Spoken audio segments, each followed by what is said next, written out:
Morning everyone.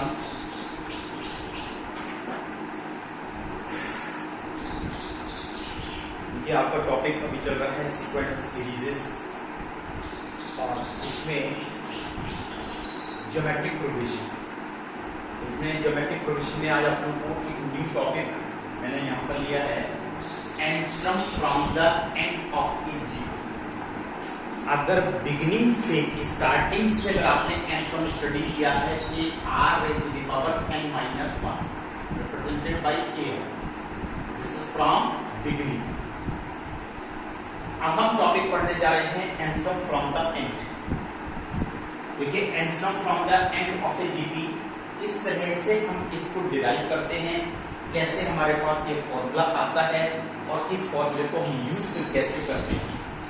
General GP A R square and so on, last term L. ध्यान से देखिए, अगर आपको सेकेंड लास्ट टर्म लिखना है, स्टार्टिंग से each term is multiplied by common ratio, each succeeding term is multiplied by common ratio r to find the succeeding term. यहां पर देखिए, जब लास्ट टर्म एल है, अगर हमें सेकेंड लास्ट टर्म निकालना है तो इसी एल को हमको यहां पर आर से डिवाइड करना होता है जब हम प्रेडिसेसर को कैलकुलेट करते हैं, एल अपॉन आर। इसके बाद अगर हमें लास्ट से थर्ड टर्म निकालना है तो इस एल अपॉन आर को फिर आर से डिवाइड कर दीजिए, एल अपॉन आर स्क्वायर, इसका थर्ड लास्ट टर्म आ जाता है। ये हमने एक जनरल जीपी लिखी है। अब इसमें से अगर हमको एंड से बैक साइड से एंट्रम निकालना है तो उसके लिए first term from the and, that is L. And से बैक साइड से फर्स्ट टर्म एल है, एल को हम एल अपॉन 1 लिख रहे हैं, 1 को रिप्लेस कर रहे हैं r raised to the power 1 minus 1 से, because r raised to the power 0 you will get 1। Second term second l upon r है, एल अपॉन r, इसको लिख रहे हैं l upon r raised to the power 2 minus 1, क्योंकि यहां पर power 1 है। Third term l upon r square, इसको हम लिख रहे हैं l upon r raised to the power 3 minus 1। Now similarly अगर आप एंट्रम लिखना चाहेंगे तो l upon r raised to the power, first term में 1 आया है, सेकंड टर्म में 2 आया है, थर्ड टर्म में 3 आया है, तो एंट्रम में n आना चाहिए और -1 कांस्टेंट है। Therefore you will get this is an L upon R raised to the power n minus 1. This is the antrum from the back side. And से अगर आपको एंट्रम निकालना है तो फॉर्मूला आपके पास आता है L upon R raised to the power n minus 1। चलिए आइए डियर स्टूडेंट्स, अब हम इस पर आपको एक क्वेश्चन डिस्कस करते हैं इस टॉपिक पर। See one example how you will calculate find eighth term from the end of 3, 6, 12 and so on, 1, 2, 2, 8, 8। देखिए आपको जीपी दी गई है, इसका आपको 8th टर्म निकालने को बोला गया, find 8th term from the and back sides. यहां पर देखिए an is equal to L upon R raised to the power n minus 1, this is the formula to find n term from the back side। अब question आता है, यहां पर a की value 3 है, this is the first term, यहां पर common ratio 6 upon 3 है which is 2, and the last term L 1 2 2 8 8, ये लास्ट टर्म। किसी भी क्वेश्चन को करने से पहले आप ये जरूर आइडेंटिफाई कर लीजिएगा कि given series is a AP और जीपी। आपको क्वेश्चन किस पे दिया गया है, तो आपको कॉमन डिफरेंस निकाल के चेक करना होता है या फिर कॉमन रेशियो निकाल कर चेक करना होता है कि हमने आपको जो सीरीज दे रखी है वो एपी है या फिर वो जीपी है। अब यहाँ पर सभी चीजें आपको पता है, आप वैल्यू पुट कीजिए 1 2 2 8 8। r is 2 whole raised to the power n 8 term calculate करना था, दैट इज 8 माइनस 1, राइट। बस इसको आप सॉल्व कर दीजिए तो आपके पास ये वैल्यू आ जाती है, that is 2 raised to the power 7, that is 12288 upon 128, इससे डिवाइड कर दीजिए और डिवाइड करने से जो वैल्यू आपके पास आ रही है दैट इज 96, और ये आपके पास वैल्यू आ जाती है। इस तरह से इस क्वेश्चन को हम सॉल्व कर सकते हैं। चलिए आइए dear students, today I will discuss you one more topic, some special terms, some special terms in G, some special terms in G. Number of terms, these are terms, or this is common ratio, common 3 terms, 4 terms and 5 terms. A R, E upon R, common ratio is R. 4 terms A R, A R cube, A upon R, A upon R cube, common ratio is R square.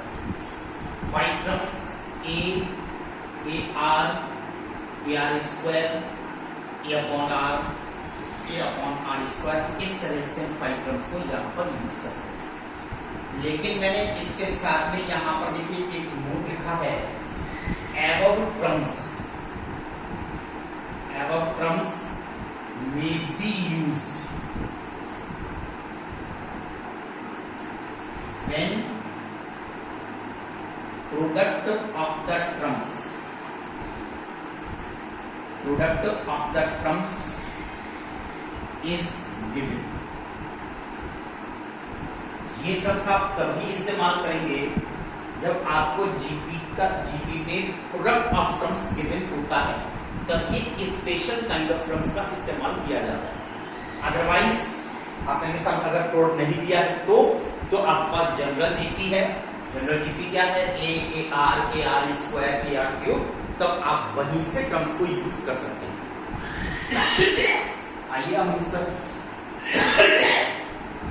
पर आपको एक question discuss करते हैं, एक example discuss करते हैं, किस तरह से देखिए आप इन क्वेश्चन को सॉल्व करते हैं।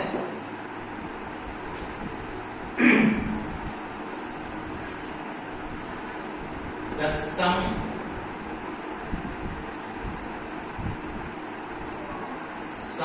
of first 3 numbers in a GP is 13/12 and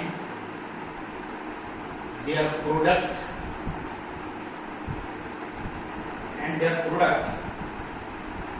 is -1. Find the numbers. तो देखिए आप यहां पर इसको मैंने अंडरलाइन किया, प्रोडक्ट इज -1। जैसे ही आपने प्रोडक्ट देखा, लेट 3 numbers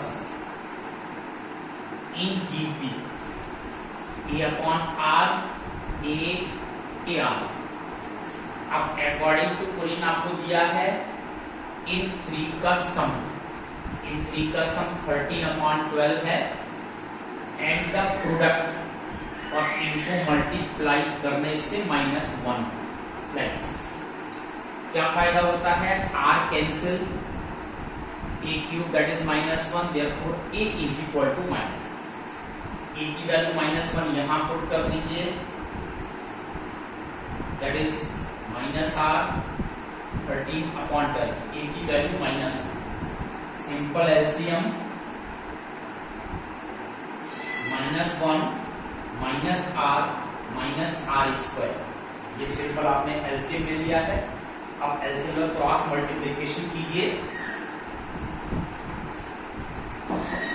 जब क्रॉस मल्टीप्लिकेशन करते हैं तो -12 -12r -12r square that is 13r, then this is 12r square plus 25r plus 12 is equal to 0. 16 9 ja 144, that is 12r square plus 16r plus 9r plus 12 is equal to 0. यहाँ से 4r common है, then 3r plus 4, यहाँ से 3 common है, then 3r plus 4, then 3r plus 4 and 4r plus 3 is equal to 0. इसमें either और use कीजिए, then r is equal to एक वैल्यू मिल रही है आपको -4/3 और r is equal to -3/4. ये टू वैल्यूज इस स्टेप से आ रही हैं. Whenever the product of these two bracket is 0, then at least one of them, एक ना एक ब्रैकेट 0 जरूर होता है. इसके हम आइदर और वर्ड का इस्तेमाल करते हैं. Either 3r plus 4 is equal to 0, तो r की वैल्यू ये आ रही है, और 4r plus 3 is equal to 0, तो r की वैल्यू ये आ रही है. बस अब इनको आपको पुट कर देना है. कहां पर? जो आपने जनरल टर्म यहां पर एज्यूम किए हैं, इसमें पुट कर दीजिए. Therefore, a upon r, a and ar, क्या क्या टर्म्स हो गए? a की वैल्यू -1 और सपोज कीजिए r -4/3 है, तो -1 upon -4/3, -1 and -1 into -4/3. ये पहले वाले केस में जो वैल्यू आ रही है 3/4, -1 and 4/3, ये टर्म्स आ रहे हैं. सिमिलरली इन्हीं 3 टर्म्स में अब r की वैल्यू -3/4 और a की value as it is -1 use कर देंगे, तो आपके पास ये 3 टर्म एक बार और आएंगे और ये रिवर्स फॉर्म में आएंगे. सारे टर्म्स रिवर्स हो जाएंगे. पहला टर्म आ जाएगा 4/3, that is -1, then like this.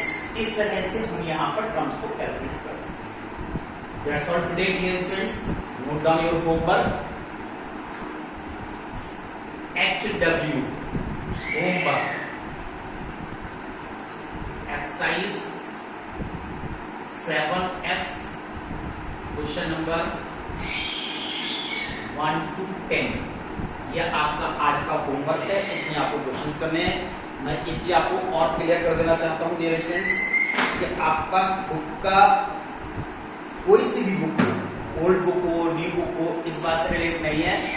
Topic देखिए, जो हमने आपको टॉपिक यहाँ पर आज डिस्कस किया है, उस पर बेस्ड प्रॉब्लम करने हैं. मेरे पास जो बुक है मैं 7F तक चला गया हूँ. अगर आपके पास न्यू बुक है और एक्सरसाइज में डिफरेंस है, तो टॉपिक देखिए, उस टॉपिक पर बेस्ड प्रॉब्लम्स को आप डेवलप करते हैं. Good day, thank you.